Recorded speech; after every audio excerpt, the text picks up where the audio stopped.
With a kick, it jumps higher than Galway, letting the caracal greet birds up close now. It's fine. Effort may not win, but without trying, you'll never know you're farther from success. Stranded abroad, holidays at pounds, caracals, fierce-faced cats of Africa, are often mistaken for lynx, yet they're closely related, fur and all, by genetic ties. Though I'm Sichuan's Daniel Wu, I'm basically the same as Daniel Wu. As a lynx hunter, it can leap 2 to 3 meters, snatch food from 2 jackals alone. Even honey badgers whisper good morning and detour. Plus, he also climbs trees well. Wait, trees.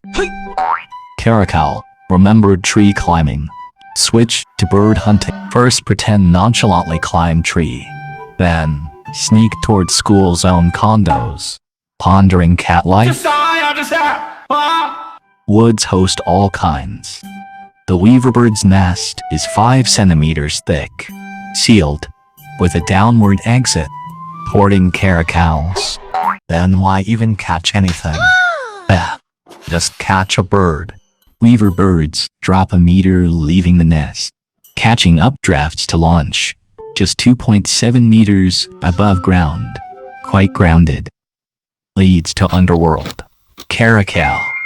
Rude to eat, but still delicious. More care, more love. Sides first, then main. This time the caracal eyes a plump guinea fowl. Weaver bird. Chest appetizer. No time to explain. Before we're spotted, caracals spotted. No panic.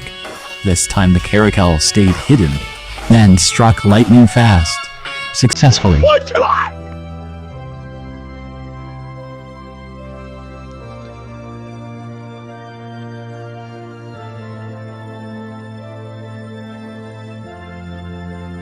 Hyper alert. Guinea fowl dodged caracal often, survived to the end. Only because the guinea fowl was so gorgeous, the caracal glanced once, exploded,